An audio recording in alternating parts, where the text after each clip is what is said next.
ओम नमो भगवते वासुदेवाय। ओम नमो भगवते वासुदेवाय। श्रीमद् भागवत महापुराण तृतीय स्कंध पहला अध्याय उद्धव और विदुर की भेंट। श्री सुखदेव जी ने कहा, परीक्षित, जो बात तुमने पूछी है वही पूर्व काल में अपने सुख समृद्धि से पूर्ण घर को छोड़कर वन में गए हुए विदुर जी ने भगवान मैत्रेय जी से पूछी थी। जब सर्वेश्वर भगवान श्री कृष्ण पांडवों के दूत बनकर गए थे, तब वे दुर्योधन के महलों को छोड़कर उसी विदुर जी के घर में उसे अपना ही समझकर बिना बुलाए चले गए थे। राजा परीक्षित ने पूछा, प्रभो, यह तो बतलाइए कि भगवान मैत्रेय के साथ विदुर जी का समागम कहाँ और किस समय हुआ था। पवित्र आत्मा विदुर ने महात्मा मैत्रेय जी से कोई साधारण प्रश्न नहीं किया होगा, क्योंकि उसे तो मैत्रेय जी जैसे साधु शिरोमणि ने अभिनंदन पूर्वक उत्तर देकर महिमान्वित किया था। सूत जी कहते हैं, सर्वज्ञ श्री सुखदेव जी ने राजा परीक्षित के इस प्रकार पूछने पर अति प्रसन्न होकर कहा, सुनो। श्री सुखदेव जी ने कहने लगे, परीक्षित, यह उन दिनों की बात है जब अंधे राजा धृतराष्ट्र ने अन्यायपूर्वक अपने पुत्र दुष्ट पुत्रों का पालन पोषण करते हुए अपने छोटे भाई पांडु के अनाथ बालकों को लाक्षा भवन में भेजकर आग लगवा दी। जब उनकी पुत्र वधू और महाराज युधिष्ठिर की पटरानी द्रौपदी के केश दुशासन ने भरी सभा में खींचे, उस समय द्रौपदी की आंखों से आंसुओं की धारा बह चली और वह प्रवाह से उसके वक्षस्थल पर लगा हुआ केसर भी बह चला। किंतु धृतराष्ट्र ने अपने पुत्र को उस कुकर्म से नहीं रोका। दुर्योधन ने सत्यपरायण और भोले भाले युधिष्ठिर का राज्य जुए में अन्याय से जीत लिया और उन्हें वन में निकाल दिया। किंतु वन से लौटने पर प्रतिज्ञा अनुसार जब उन्होंने अपना न्यायोचित पैतृक भाग मांगा, तब भी मोहवश उन्होंने उन अजात शत्रु युधिष्ठिर को उनका हिस्सा नहीं दिया। महाराज युधिष्ठिर के भेजने पर जब जगत गुरु भगवान श्री कृष्ण ने कौरवों की सभा में हित भरे सुमधुर वचन कहे, जो भीष्म आदि सज्जनों को अमृत से लगे, पर कुरुराज ने उनके कथन को कुछ भी आदर नहीं दिया। देते कैसे? उनके तो सारे पुण्य नष्ट हो चुके थे। फिर जब सलाह के लिए विदुर जी को बुलाया गया, तब मंत्रियों में श्रेष्ठ विदुर जी ने राजभवन में जाकर बड़े भाई धृतराष्ट्र के पूछने पर उन्हें वह सम्मति दी, जिसे नीति शास्त्र के जानने वाले पुरुष विदुर नीति कहते हैं। उन्होंने कहा, महाराज, आप अजात शत्रु महात्मा युधिष्ठिर को उनका हिस्सा दे दीजिए। वे आपके न सहने योग्य अपराध को भी सह रहे हैं। भीम रूप काले नाग से तो आप भी बहुत डरते हैं। देखिए, वह अपने छोटे भाइयों के सहित बदला लेने के लिए बड़े क्रोध से फुफकारे मार रहा है। आपको पता नहीं, भगवान श्री कृष्ण ने पांडवों को अपना लिया है। वे यदुवीरों के आराध्य देव इस समय अपनी राजधानी द्वारकापुरी में विराजमान हैं। उन्होंने पृथ्वी के सभी बड़े बड़े राजाओं को अपने अधीन कर लिया है तथा ब्राह्मण और देवता भी उन्हीं के पक्ष में हैं। जिसे आप पुत्र मानकर पाल रहे हैं तथा जिसकी हाँ में हाँ मिलाते जा रहे हैं, उस दुर्योधन के रूप में तो मूर्तिमान दोष ही आपके घर में घुसा बैठा है। यह तो साक्षात भगवान श्री कृष्ण से द्वेष करने वाला है। इसी के कारण आप भगवान श्री कृष्ण से विमुख होकर श्रीहीन हो रहे हैं। अतएव यदि आप अपने कुल की कुशल चाहते हैं, तो इस दुष्ट को तुरंत ही त्याग दीजिए। विदुर जी का ऐसा सुंदर स्वभाव था कि साधु जन भी उसे प्राप्त करने की इच्छा करते थे। किंतु उनकी यह बात सुनते ही कर्ण, दुशासन और शकुनी के सहित दुर्योधन के होठ अत्यंत क्रोध से फड़कने लगे और उसने उनका तिरस्कार करते हुए कहा, अरे, इस कुटिल दासी पुत्र को यहाँ किसने बुलाया है?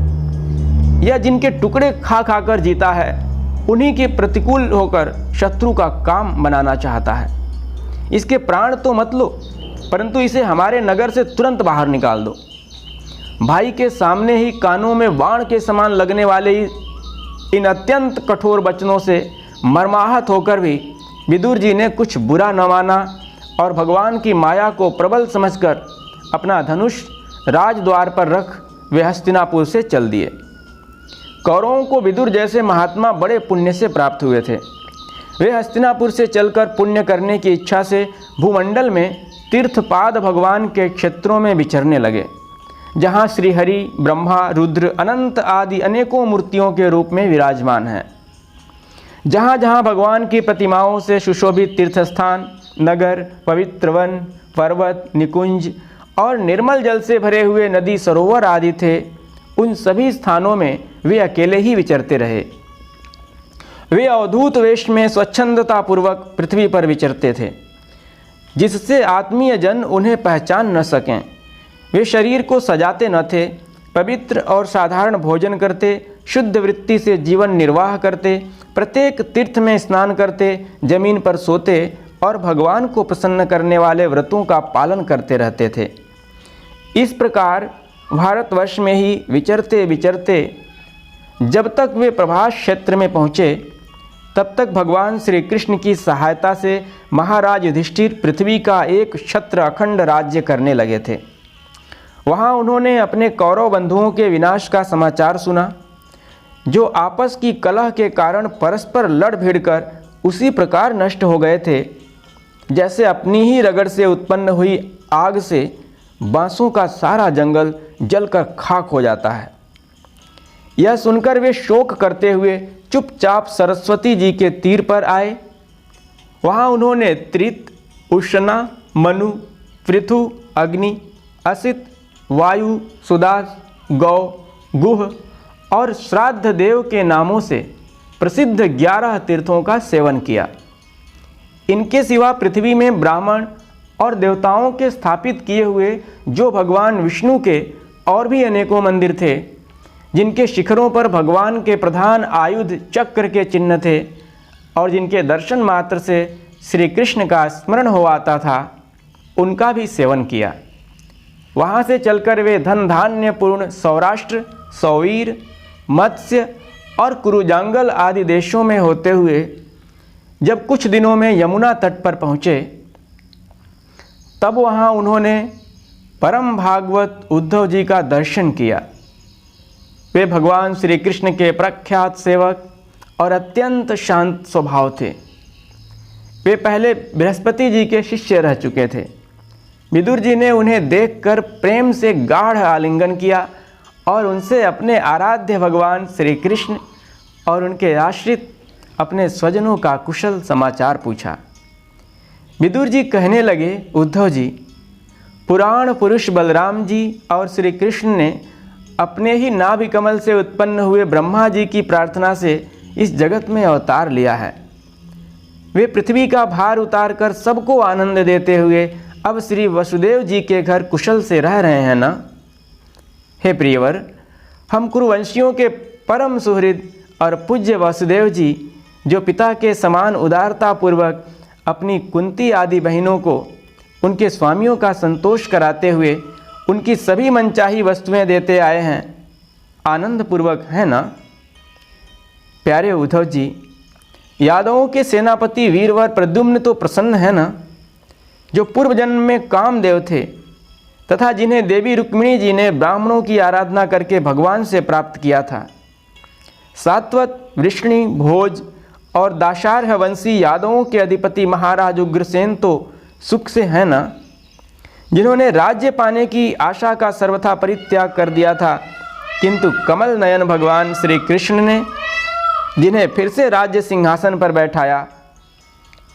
हे सौम्य, अपने पिता श्री कृष्ण के समान समस्त रथियों में अग्रगण्य श्री कृष्ण तनय सांब सकुशल तो हैं। ये पहले पार्वती जी के द्वारा गर्भ में धारण किए हुए स्वामी कार्तिक हैं। अनेकों व्रत करके जाम्बवती ने इन्हें जन्म दिया था, जिन्होंने अर्जुन से रहस्ययुक्त धनुर्विद्या की शिक्षा पाई है। वे सात्यकी तो कुशल पूर्वक हैं। वे भगवान श्री कृष्ण की सेवा से अनायास ही भगवत जनों की उस महान स्थिति पर पहुंच गए हैं जो बड़े बड़े योगियों को भी दुर्लभ है।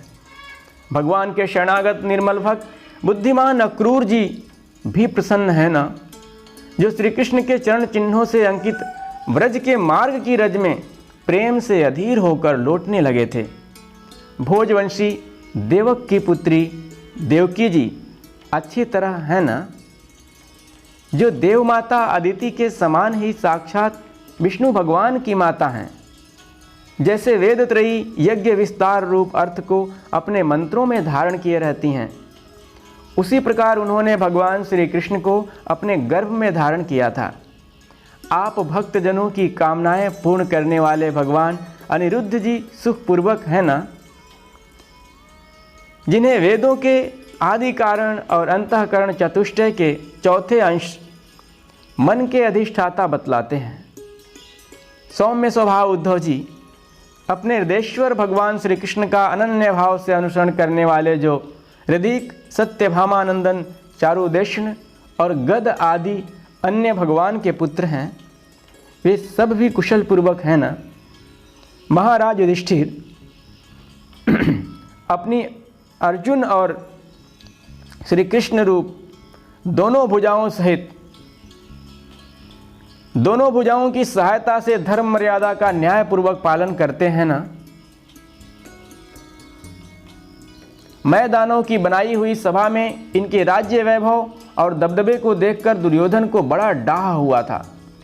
अपराधियों के प्रति अत्यंत असहिष्णु भीमसेन ने सर्प के समान दीर्घकालीन क्रोध को छोड़ दिया है क्या? जब वे गदा युद्ध में तरह तरह के पैंतरे बदलते थे तब उनके पैरों की धमक से धरती डोलने लगती थी। जिनके वाणों के जाल से छिपकर किरात वेशधारी अतएव किसी की पहचान में न आने वाले भगवान शंकर प्रसन्न हो गए थे, वे रथी और यूथपतियों का श्रेयस बढ़ाने वाले गांडीवधारी अर्जुन तो प्रसन्न है ना। अब तो उनके सभी शत्रु शांत हो चुके होंगे। पलक जिस प्रकार नेत्रों की रक्षा करते हैं, उसी प्रकार कुंती के पुत्र युधिष्ठिर आदि जिनकी सर्वदा संभाल रखते हैं और कुंती ने ही जिनका लालन पालन किया है, वे माद्री के यमज पुत्र नकुल सहदेव कुशल से है ना। उन्होंने युद्ध में शत्रु से अपना राज्य उसी प्रकार छीन लिया जैसे दो गरुड़ इंद्र के मुख से अमृत निकाल लाएं। अहो बेचारी कुंती तो राज ऋषि श्रेष्ठ पांडु के वियोग में मृत प्राय सी होकर भी इन बालकों के लिए ही प्राण धारण किए हुए है। रथियों में श्रेष्ठ महाराज पांडु ऐसे अनुपम वीर थे कि उन्होंने केवल एक धनुष लेकर ही अकेले चारों दिशाओं को जीत लिया था। सौम्य स्वभाव उद्धव जी, मुझे तो अधा पतन की ओर जाने वाले उन धृतराष्ट्र के लिए बार बार शोक होता है, जिन्होंने पांडवों के रूप में अपने परलोकवासी भाई पांडु से ही द्रोह किया तथा अपने पुत्रों की हाँ में हाँ मिलाकर अपने हित चिंतक मुझको भी नगर से निकलवा दिया। किंतु भाई, मुझे इसका कुछ भी खेद अथवा आश्चर्य नहीं है। जगत विधाता भगवान श्री कृष्ण ही मनुष्यों की सी लीलाएं करके लोगों की मनोवृत्तियों को भ्रमित कर देते हैं। मैं तो उन्हीं की कृपा से उनकी महिमा को देखता हुआ दूसरों की दृष्टि से दूर रहकर सानंद विचर रहा हूँ।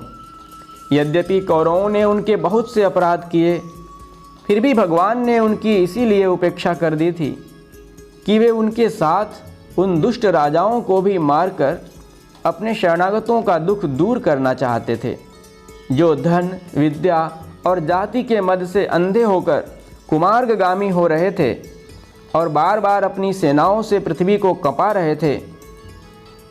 हे उद्धव जी, भगवान श्री कृष्ण जन्म और कर्म से रहित हैं, फिर भी दुष्टों का नाश करने के लिए और लोगों को अपनी ओर आकर्षित करने के लिए उनके दिव्य जन्म कर्म हुआ करते हैं। नहीं तो भगवान की तो बात ही क्या, दूसरे जो लोग गुणों से पार हो गए हैं, उनमें भी ऐसा कौन है जो इस कर्माधीन देह के बंधन में पड़ना चाहेगा। अतः मित्र, जिन्होंने अजन्मा होकर भी अपनी शरण में आए हुए समस्त लोकपाल और आज्ञाकारी भक्तों का प्रिय करने के लिए यदुकुल में जन्म लिया है, उन पवित्र कीर्ति श्री हरि की बातें सुनाओ। दूसरा अध्याय उद्धव जी द्वारा भगवान की लीलाओं का, भगवान की बाल लीलाओं का वर्णन। श्री सुखदेव जी कहते हैं, जब विदुर जी ने परम भक्त उद्धव जी से इस प्रकार उनके प्रियतम श्री कृष्ण से संबंध रखने वाली बातें पूछीं, तब उन्हें अपने स्वामी का स्मरण हो आया और वे हृदय भर आने के कारण कुछ भी उत्तर न दे सके। जब ये 5 वर्ष के थे, तब बालकों की तरह खेल में ही श्री कृष्ण की मूर्ति बनाकर उसकी सेवा पूजा में ऐसे तन्मय हो जाते थे कि कलेवे के लिए माता के बुलाने पर भी उसे छोड़कर नहीं जाना चाहते थे। अब तो दीर्घकाल से उन्हीं की सेवा में रहते रहते ये बूढ़े हो चले थे। अतः विदुर जी के पूछने से उन्हें अपने प्यारे प्रभु के चरण कमलों का स्मरण हो आया।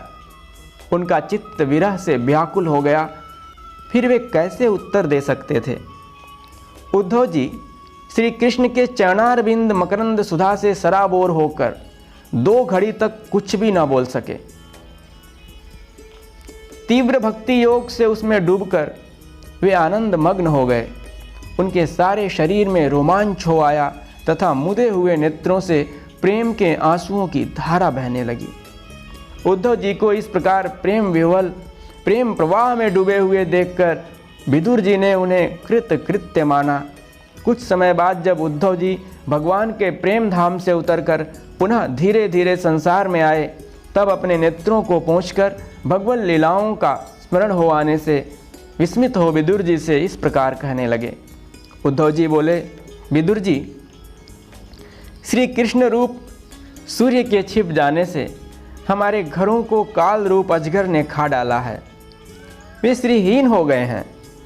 अब मैं उनकी क्या कुशल सुनाऊं। ओह, यह मनुष्य लोग बड़ा ही अभागा है। इसमें भी यादव तो नितांत भाग्यहीन हैं, जिन्होंने निरंतर श्री कृष्ण के साथ रहते हुए भी उन्हें नहीं पहचाना।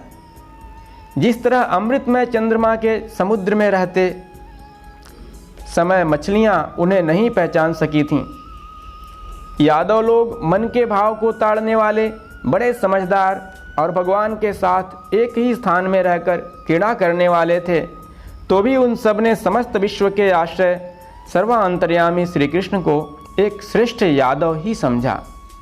किंतु भगवान की माया से मोहित इन यादवों और इनसे व्यर्थ का वैर ठानने वाले शिशुपाल आदि के अवहेलना और निंदा सूचक वाक्यों से भगवत प्राण महानुभावों की बुद्धि भ्रम में नहीं पड़ती थी। जिन्होंने कभी तप नहीं किया, उन लोगों को भी इतने दिनों तक दर्शन देकर अब उनकी दर्शन लालसा को तृप्त किए बिना ही वे भगवान श्री कृष्ण अपने त्रिभुवन मोहन श्री विग्रह को छिपाकर अंतर्धान हो गए हैं और इस प्रकार उन्होंने मानो उनके नेत्रों को ही छीन लिया है। भगवान ने अपनी योग माया का प्रभाव दिखाने के लिए मानव लीलाओं के योग्य जो दिव्य श्री विग्रह प्रकट किया था, वह इतना सुंदर था कि उसे देखकर सारा जगत मोहित हो ही जाता था। वे स्वयं भी विस्मित हो जाते थे। सौभाग्य और सुंदरता की पराकाष्ठा थी उस रूप में। उससे आभूषण, अंगों के गहने भी विभूषित हो जाते थे। धर्मराज युधिष्ठिर के राजसूय यज्ञ में जब भगवान के उस नयनाभिराम रूप पर लोगों की दृष्टि पड़ी थी, तब त्रिलोकी ने यही माना था कि मानव सृष्टि की रचना में विधाता की जितनी चतुराई है, सब इसी रूप में पूरी हो गई है। उनके प्रेमपूर्ण हास्य विनोद और लीलामय चितवन से सम्मानित होने पर व्रजबालाओं की आंखें उन्हीं की ओर लग जाती थीं और उनका चित्त भी ऐसा तल्लीन हो जाता था कि वे घर के काम धंधों को अधूरा ही छोड़कर जड़ पुतलियों की तरह खड़ी रह जाती थीं। चराचर जगत और प्रकृति के स्वामी भगवान ने जब अपने शांत रूप महात्माओं को अपने ही घोर रूप असुरों से सताए जाते देखा, तब वे करुणा भाव से द्रवित हो गए और अजन्मा होने पर भी अपने अंश बलराम जी के साथ काष्ठ में अग्नि के समान प्रकट हुए।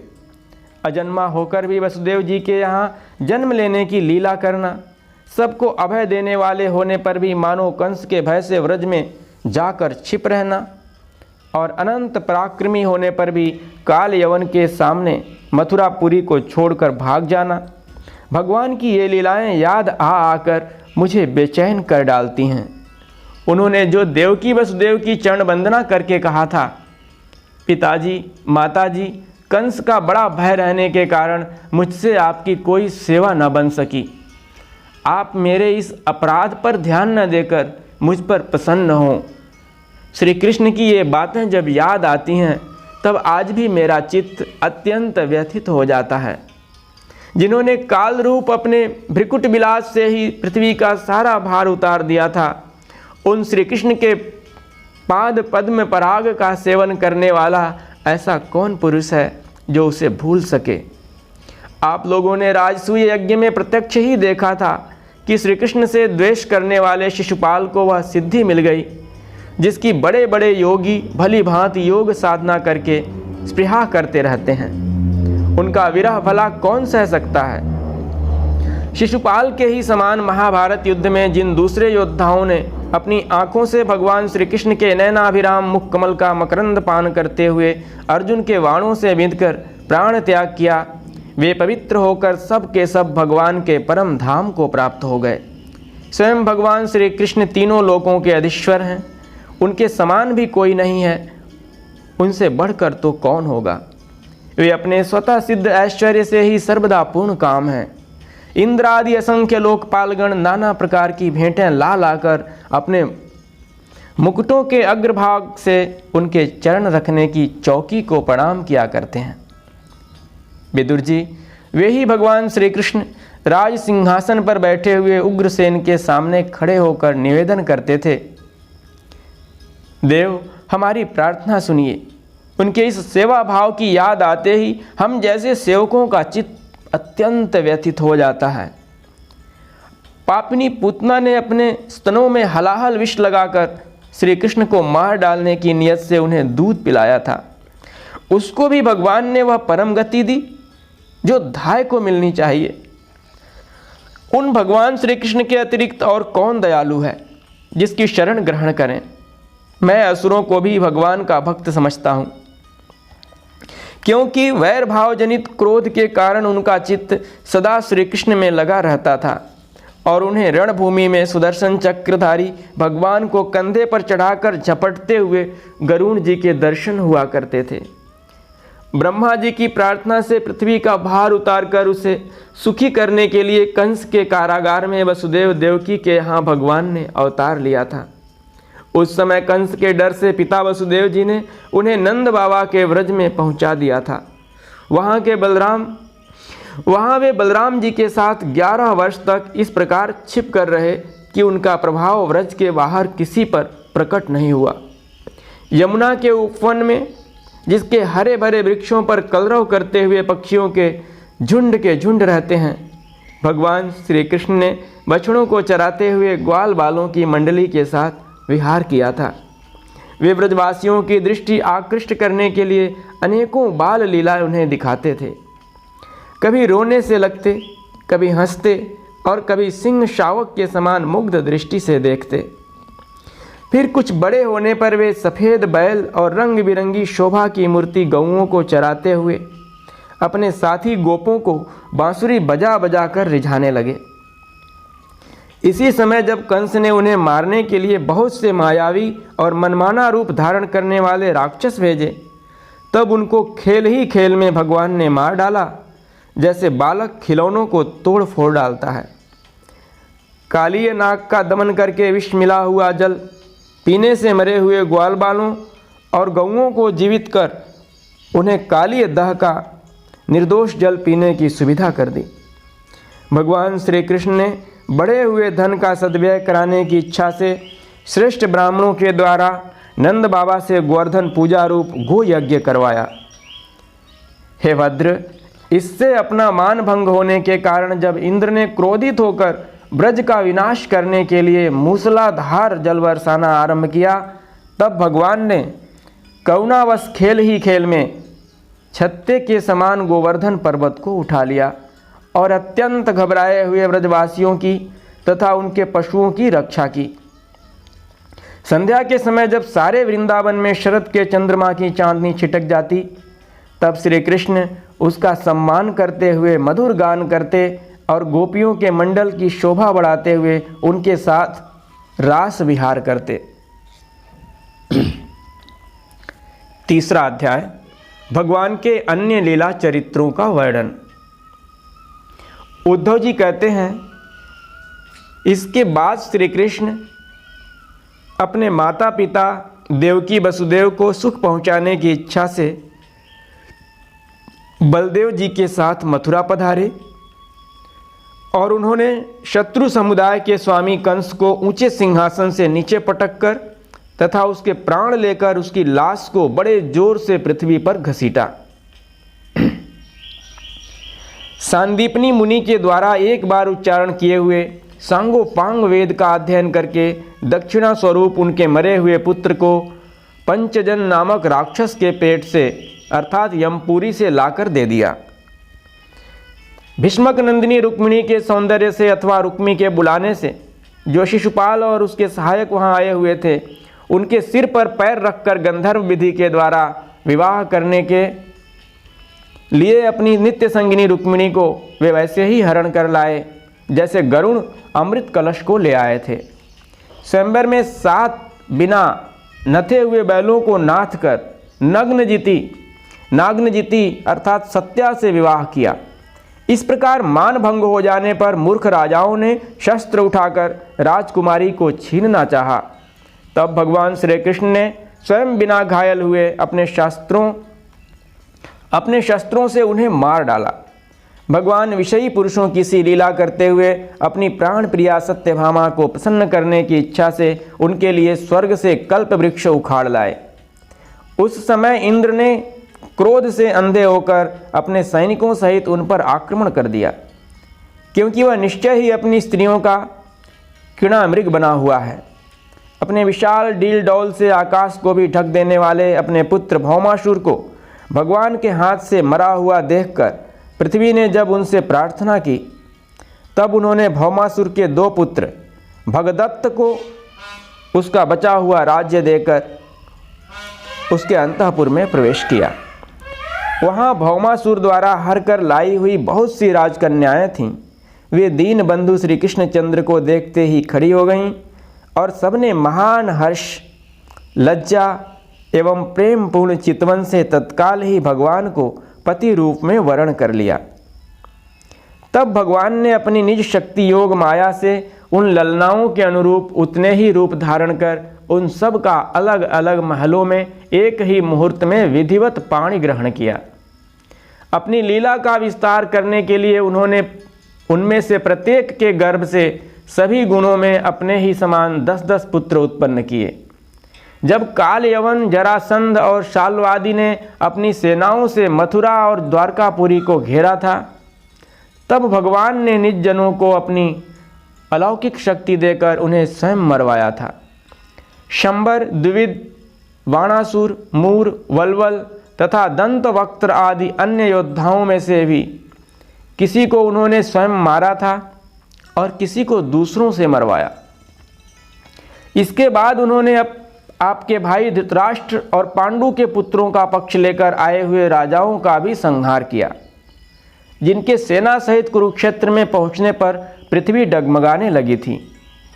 कर्ण, दुशासन और शकुनी की खोटी सलाह से जिसकी आयु और श्री दोनों नष्ट हो चुकी थीं, तथा भीमसेन की गदा से जिसकी जांघ टूट चुकी थी, उस दुर्योधन को अपने साथियों के सहित पृथ्वी पर पड़ा देखकर भी उन्हें प्रसन्नता न हुई।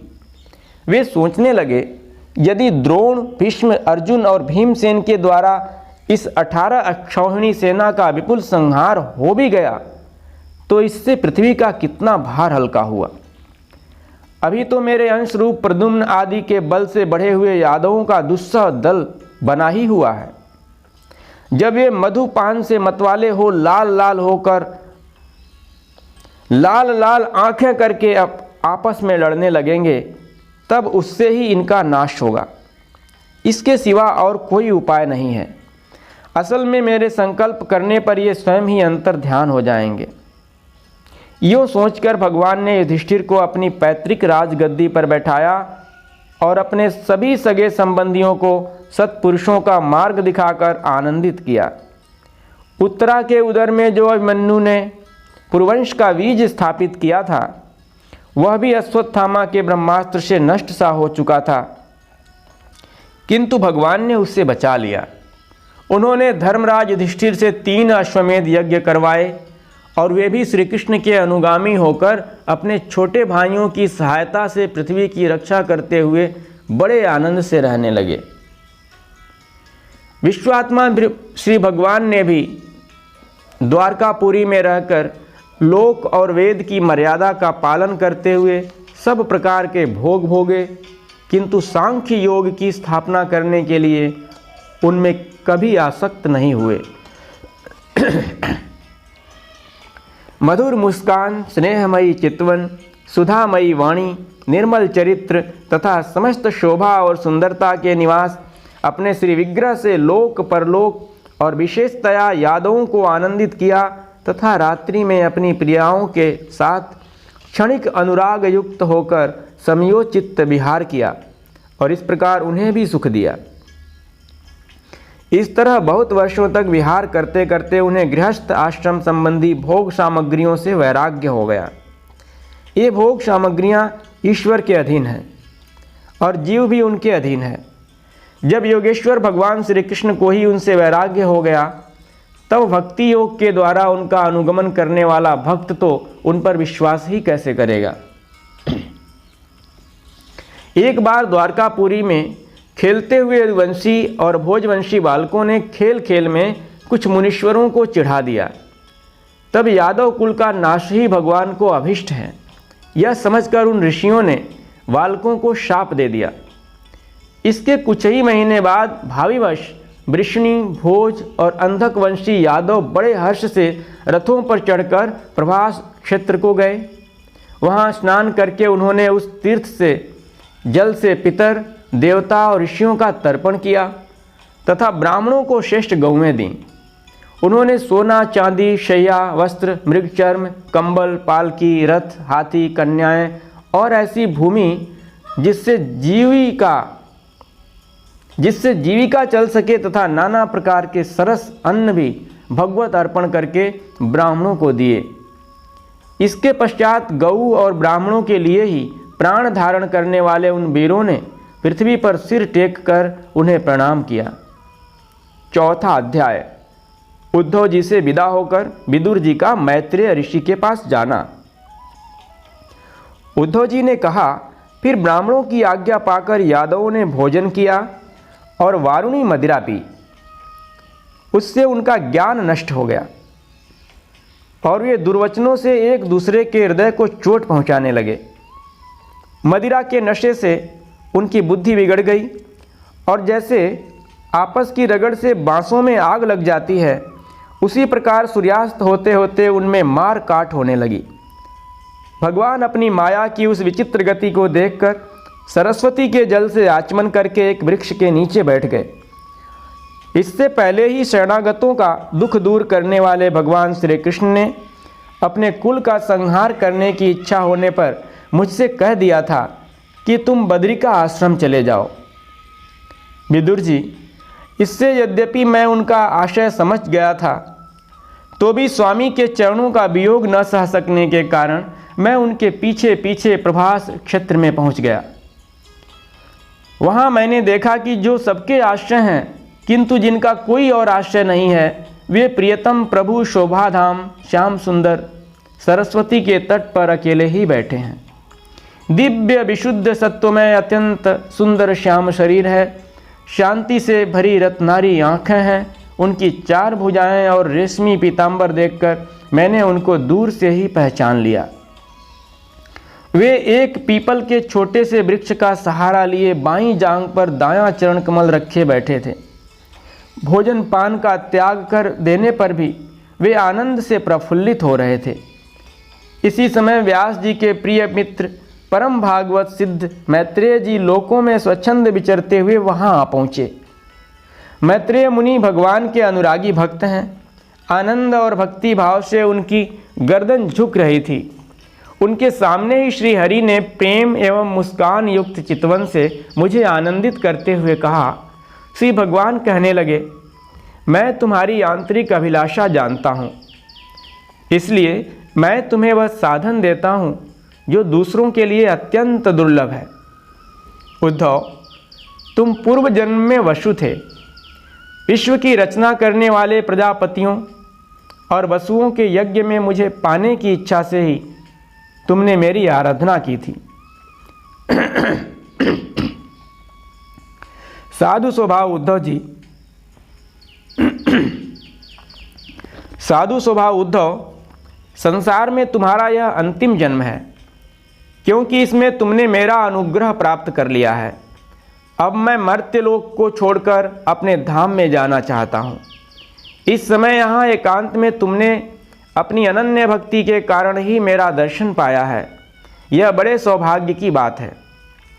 पूर्व काल में पद्मकल्प के आरंभ में मैंने अपने नाभि कमल पर बैठे हुए ब्रह्मा को अपनी महिमा के प्रकट करने वाले जिस श्रेष्ठ ज्ञान का उपदेश किया था और जिसे विवेकी लोग भागवत कहते हैं, वही मैं तुम्हें देता हूँ। विदुर जी, मुझ पर तो प्रतिक्षण उन परम पुरुष की कृपा बरसा करती थी।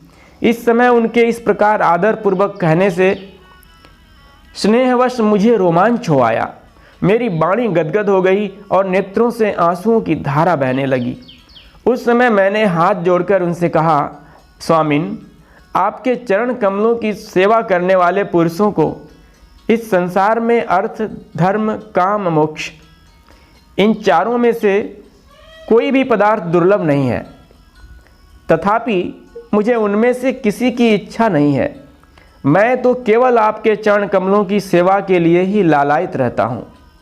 हे प्रभु, आप निष्प्रिय होकर भी कर्म करते हैं, अजन्मा होकर भी जन्म लेते हैं, काल रूप होकर भी शत्रु के डर से भागते हैं और द्वारका के किले में जाकर छिप रहते हैं, तथा स्वात्मा राम होकर भी 16,000 स्त्रियों के साथ रमण करते हैं। इन विचित्र चरित्रों को देखकर विद्वानों की बुद्धि भी चक्कर में पड़ जाती है। हे देव, आपका स्वरूप ज्ञान सर्वथा अबाध और अखंड है। फिर भी आप सलाह लेने के लिए मुझे बुलाकर जो भोले मनुष्यों की तरह बड़ी सावधानी से मेरी सम्मति पूछा करते थे, प्रभु, आपकी वह लीला मेरे मन को मोहित सा कर देती है।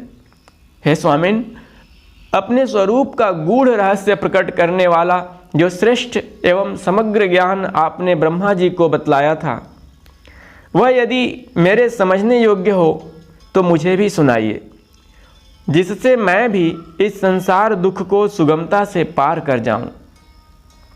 जब मैंने इस प्रकार अपने हृदय का भाव निवेदित किया, तब परम पुरुष कमल नयन भगवान श्री कृष्ण ने मुझे अपने स्वरूप की परम स्थिति का उपदेश दिया।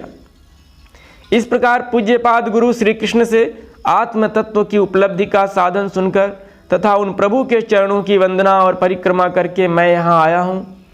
इस समय उनके विरह से मेरा चित्त अत्यंत व्याकुल हो रहा है। विदुर जी, पहले तो उनके दर्शन पाकर मुझे आनंद हुआ था, किंतु अब तो मेरे हृदय को उनकी विरह व्यथा का अत्यंत पीड़ित कर रही है। अब मैं उनके प्रिय क्षेत्र बद्रिका आश्रम को जा रहा हूँ, जहाँ भगवान श्री नारायण देव और नर, ये दोनों ऋषि लोगों पर अनुग्रह करने के लिए दीर्घकालीन सौम्य दूसरों को सुख पहुँचाने वाली एवं कठिन तपस्या कर रहे हैं। श्री सुखदेव जी कहते हैं, इस प्रकार उद्धव जी के मुख से अपने प्रिय बंधुओं के विनाश का असह्य समाचार सुनकर परम ज्ञानी विदुर जी को शोक उत्पन्न हुआ। उसे उन्होंने ज्ञान द्वारा शांत कर दिया। जब भगवान श्री कृष्ण के परिकरों में प्रधान महाभागवत उद्धव जी बद्रिका आश्रम की ओर जाने लगे, तब कुरुश्रेष्ठ विदुर जी ने श्रद्धापूर्वक उनसे पूछा। विदुर जी ने कहा, उद्धव जी, योगेश्वर भगवान श्री कृष्ण ने अपने स्वरूप के गूढ़ रहस्य को प्रकट करने वाला जो परम ज्ञान आपसे कहा था, वह आप हमें भी सुनाइए, क्योंकि भगवान के सेवक तो अपने सेवकों का कार्य सिद्ध करने के लिए ही विचरा करते हैं। उद्धव जी ने कहा, उस तत्व ज्ञान के लिए आपको मुनिवर मैत्रेय जी की सेवा करनी चाहिए। इस मर्त्यलोक को छोड़ते समय मेरे सामने स्वयं भगवान ने ही आपको उपदेश करने के लिए उन्हें आज्ञा दी थी। श्री सुखदेव जी कहते हैं, इस प्रकार विदुर जी के साथ विश्वमूर्ति भगवान श्री कृष्ण के गुणों की चर्चा होने से उस कथामृत के द्वारा उद्धव जी का वियोग जनित महान ताप शांत हो गया। यमुना जी के तीर पर उनकी वह रात्रि एक क्षण के समान बीत गई। फिर प्रातः काल होते ही वे वहां से चल दिए। राजा परीक्षित ने पूछा, भगवान, वृष्णि कुल और भोजवंश के सभी रथी और यूथपतियों के भी यूथपति नष्ट हो गए थे, यहाँ तक कि त्रिलोकीनाथ श्री हरि को भी अपना वह रूप छोड़ना पड़ा था, फिर उन सबके मुखिया उद्धव जी ही कैसे बच रहे? श्री सुखदेव जी ने कहा, जिनकी इच्छा कभी व्यर्थ नहीं होती, उन श्री हरि ने ब्राह्मणों के शाप रूप काल के बहाने अपने कुल का संहार कर अपने श्री विग्रह को त्यागते समय विचार किया, अब इस लोक से मेरे चले जाने पर संयमी शिरोमणि उद्धव ही मेरे ज्ञान को ग्रहण करने के सच्चे अधिकारी हैं। उद्धव मुझसे अणुमात्र भी कम नहीं हैं, क्योंकि वे आत्मजयी हैं, विषयों से कभी विचलित नहीं हुए। अतः लोगों को मेरे ज्ञान की शिक्षा देते हुए वे यहीं रहें। वेदों के मूल कारण जगत गुरु श्री कृष्ण के इस प्रकार आज्ञा देने पर उद्धव जी बद्रिका आश्रम में जाकर समाधि योग द्वारा श्री हरि की आराधना करने लगे।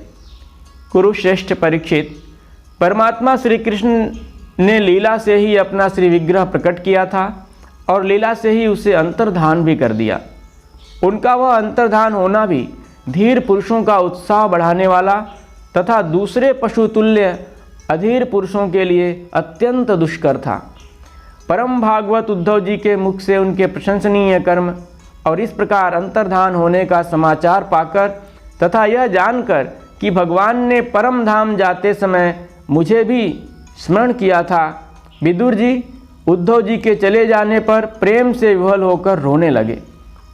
इसके पश्चात सिद्ध शिरोमणि विदुर जी यमुना तट से चलकर कुछ दिनों में गंगा जी के किनारे जा पहुँचे, जहाँ श्री मैत्रेय जी रहते थे। 5वां अध्याय, विदुर जी का प्रश्न और मैत्रेय जी का सृष्टि क्रम वर्णन। श्री सुखदेव जी कहते हैं, परम ज्ञानी मैत्रेय मुनि हरिद्वार क्षेत्र में विराजमान थे। भगवत भक्ति से शुद्ध हुए हृदय वाले विदुर जी उनके पास जा पहुँचे और उनके साधु स्वभाव से आप्यायित होकर उन्होंने पूछा। विदुर जी ने कहा, भगवान, संसार में सब लोग सुख के लिए कर्म करते हैं, परंतु उनसे न तो उन्हें सुख मिलता है और न उनका दुख ही दूर होता है, बल्कि उससे भी उनके दुख की वृद्धि ही होती है। अतः इस विषय में क्या करना उचित है, यह आप मुझे कृपा करके बतलाइए। जो लोग दुर्भाग्यवश भगवान श्री कृष्ण से विमुख, अधर्म परायण और अत्यंत दुखी हैं, उन पर कृपा करने के लिए ही आप जैसे भाग्यशाली भगवत भक्त संसार में विचरा करते हैं। हे साधु शिरोमणे, आप मुझे उस शांतिप्रद साधन का उपदेश कीजिए जिसके अनुसार आराधना करने से भगवान अपने भक्तों के भक्तिपूत हृदय में आकर विराजमान हो जाते हैं और अपने स्वरूप का अपरोक्ष अनुभव कराने वाला सनातन ज्ञान प्रदान करते हैं। त्रिलोकी के नियंता और परम स्वतंत्र श्री हरि अवतार लेकर जो जो लीलाएं करते हैं, जिस प्रकार अकर्ता होकर भी उन्होंने कल्प के आरंभ में इस सृष्टि की रचना की, जिस प्रकार इसे स्थापित कर वे जगत के जीवों की जीविका का विधान करते हैं, फिर जिस प्रकार इसे अपने हृदयाकाश में लीन कर वृत्ति शून्य हो योग माया का आश्रय लेकर शयन करते हैं, और जिस प्रकार वे योगेश्वर प्रभु एक होने पर भी इस ब्रह्मांड में अंतर्यामी रूप से अनुप्रविष्ट होकर अनेक रूपों में प्रकट होते हैं, वह सब रहस्य आप हमें समझाइए। ब्राह्मण, गौ और देवताओं के कल्याण के लिए जो अनेकों अवतार धारण करके लीला से ही नाना प्रकार के दिव्य कर्म करते हैं, वे भी हमें सुनाइए। यशस्वियों के मुकुटमणि श्री हरि के लीलामृत का पान करते करते हमारा मन तृप्त नहीं होता। हमें यह भी सुनाइए कि उन समस्त लोकपतियों के स्वामी श्री हरि ने इन लोकों, लोकपालों और लोकालोक पर्वत से बाहर के भोगों को जिनमें ये सब प्रकार के प्राणियों के अधिकारानुसार भिन्न भिन्न भेद प्रतीत हो रहे हैं, किन तत्वों से रचा है? हे द्विजवर, उन विश्वकर्ता स्वयंभू श्री नारायण ने अपनी प्रजा के स्वभाव, कर्म, रूप और नामों के भेद की किस प्रकार रचना की है? हे भगवान, मैंने श्री व्यास जी के मुख से ऊंच नीच वर्णों के धर्म तो कई बार सुने हैं, किंतु अब श्री कृष्ण कथामृत के प्रवाह को छोड़कर अन्य स्वल्प सुखदायक धर्मों से मेरा चित्त ऊब गया है। उन तीर्थपाद श्रीहरि के गुणानुवाद से तृप्त हो भी कौन सकता है? उनका तो नारद आदि महात्मा गण भी आप जैसे साधुओं के समाज में कीर्तन करते हैं, तथा जब ये मनुष्यों के कर्णरंध्रों में प्रवेश करते हैं तब उनकी संसार चक्र में डालने वाली घर गृहस्थी की आसक्ति को काट डालते हैं। हे भगवान, आपके सखा मुनिवर कृष्णद्वैपायन ने भी भगवान के गुणों का वर्णन करने की इच्छा से ही महाभारत रचा है। उसमें भी विषय सुखों का उल्लेख करते हुए मनुष्यों की बुद्धि को भगवान की कथाओं की ओर लगाने का ही प्रयत्न किया गया है। यह भगवत कथा की रुचि श्रद्धालु पुरुष के हृदय में जब बढ़ने लगती है तब अन्य विषयों से उसे विरक्त कर देती है।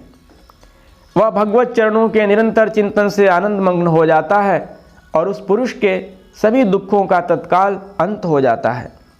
मुझे तो उन सोचनीयों के भी सोचनीय अज्ञानी पुरुषों के लिए निरंतर खेद रहता है जो अपने पिछले पापों के कारण श्री हरि की कथाओं से विमुख रहते हैं।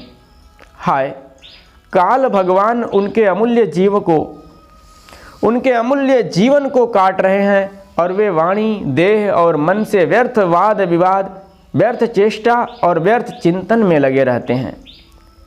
मैत्रेय जी, आप दीनों पर कृपा करने वाले हैं, अतः भौरा जैसे फूलों में से रस निकाल लेता है, उसी प्रकार इन लौकिक कथाओं में से इनकी सारभूता परम कल्याणकारी पवित्र कीर्ति श्री हरि की कथाएं छांटकर हमारे कल्याण के लिए सुनाइए। उन सर्वेश्वर ने संसार की उत्पत्ति, स्थिति और संहार करने के लिए अपनी माया शक्ति को स्वीकार कर राम, कृष्ण आदि अवतारों के द्वारा जो अनेकों अलौकिक लीलाएं की हैं, वे सब मुझे सुनाइए। श्री सुखदेव जी कहते हैं, जब विदुर जी ने जीवों के कल्याण के लिए इस प्रकार प्रश्न किया तब तो मुनि श्रेष्ठ भगवान मैत्रेय जी ने उनकी बहुत बड़ाई करते हुए यूँ कहा।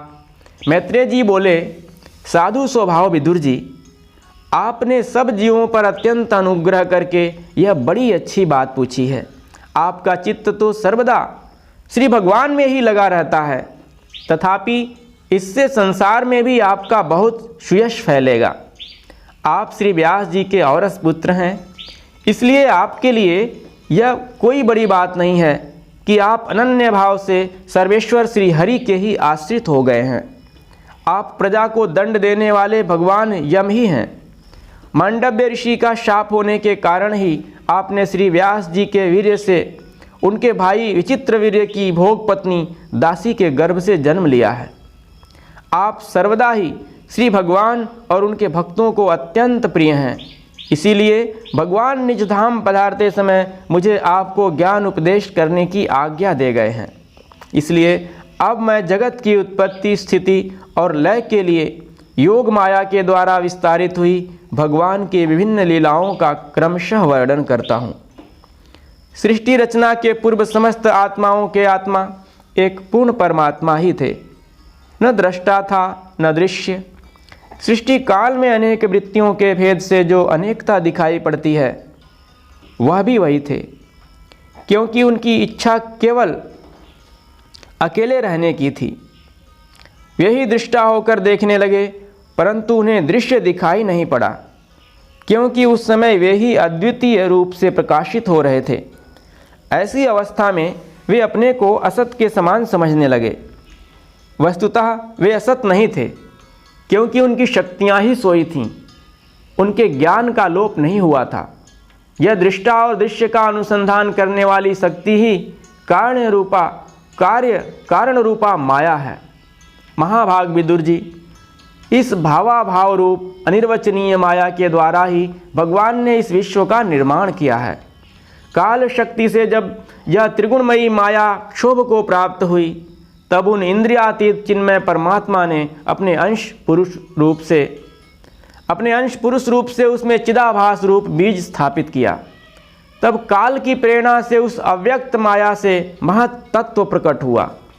वह मिथ्या अज्ञान का नाशक होने के कारण विज्ञान स्वरूप और अपने में सूक्ष्म रूप से स्थित प्रपंच की अभिव्यक्ति करने वाला था। फिर चिदाभास गुण और काल के अधीन उस महत् तत्व ने भगवान की दृष्टि पड़ने पर इस विश्व की रचना के लिए अपना रूपांतर किया। महत् तत्व के विकृत होने पर अहंकार की उत्पत्ति हुई, जो कार्य अर्थात अधिभूत, कारण अर्थात अध्यात्म और कर्ता अर्थात अधिदैव रूप होने के कारण भूत, इंद्रिय और मन का कारण है। वह अहंकार वैकारिक, सात्विक, तेजस, राजस और तामस भेद से 3 प्रकार का है।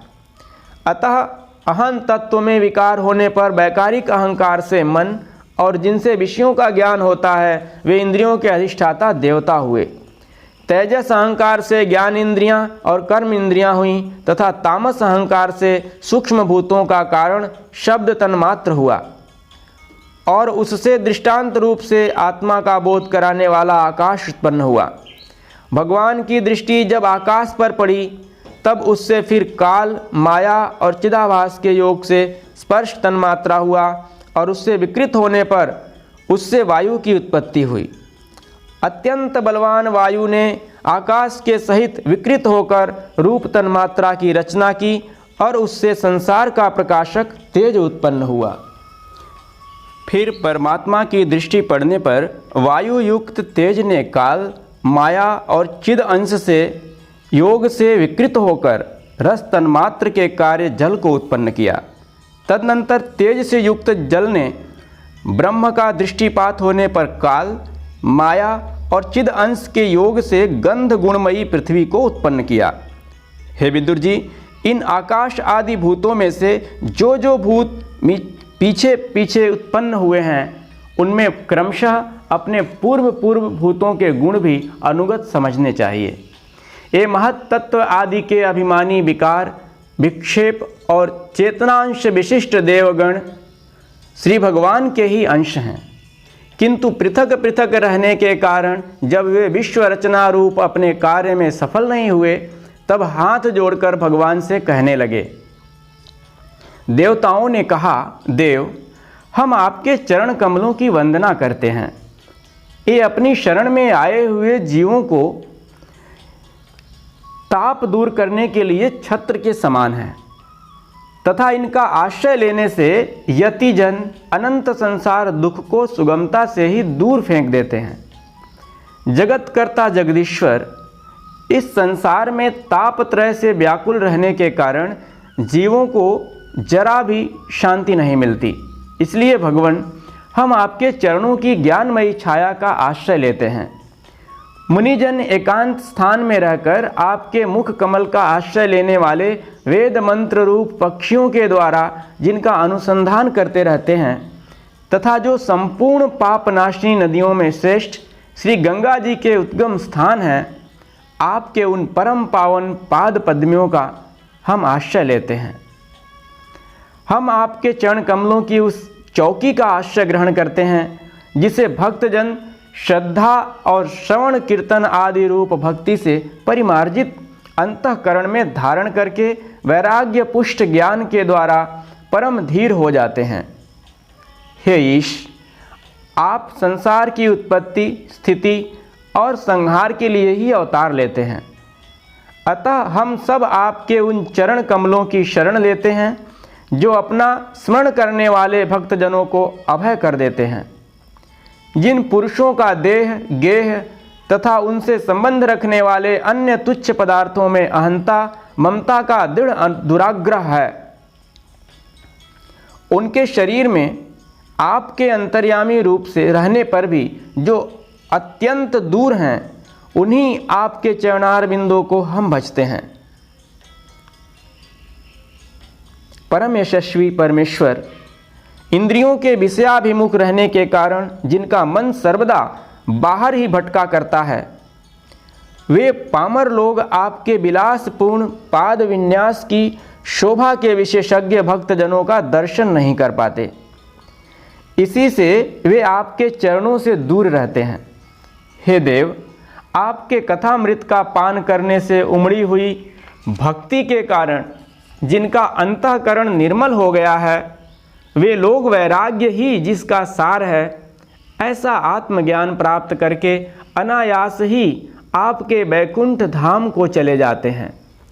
दूसरे धीर पुरुष चित्त निरोध रूप समाधि के बल से आपकी बलवती माया को जीतकर आप में ही लीन तो हो जाते हैं, पर उन्हें श्रम बहुत होता है। किंतु आपकी सेवा के मार्ग में कुछ भी कष्ट नहीं है। हे आदिदेव, आपने सृष्टि रचना की इच्छा से हमें त्रिगुणमय रचा है, इसलिए विभिन्न स्वभाव वाले होने के कारण हम आपस में मिल नहीं पाते और इसी से आपकी क्रीड़ा के साधन रूप ब्रह्मांड की रचना करके उसे आपको समर्पित करने में असमर्थ हो रहे हैं। अतः जन्म रहित भगवन, जिससे हम ब्रह्मांड रचकर आपको सब प्रकार के भोग समय पर समर्पित कर सकें और जहाँ स्थित होकर हम भी अपनी योग्यता के अनुसार अन्न ग्रहण कर सकें तथा ये सब जीव भी सब प्रकार की विघ्न बाधाओं से दूर रहकर हम और आप दोनों को भोग समर्पित करते हुए अपना अपना अन्न भक्षण कर सकें, ऐसा कोई उपाय कीजिए। आप निर्विकार पुराण पुरुष ही अन्य कार्य वर्ग के सहित हम देवताओं के आदि कारण हैं। हे देव, पहले आप अजन्मा ही ने सत्व आदि गुण और जन्मादि कर्मों की कारण रूपा माया शक्ति में चिदाभास रूप वीर्य स्थापित किया था। परमात्मा देव, महत्तत्व आदि रूप हम देवगण जिस कार्य के लिए उत्पन्न हुए हैं उसके संबंध में हम क्या करें।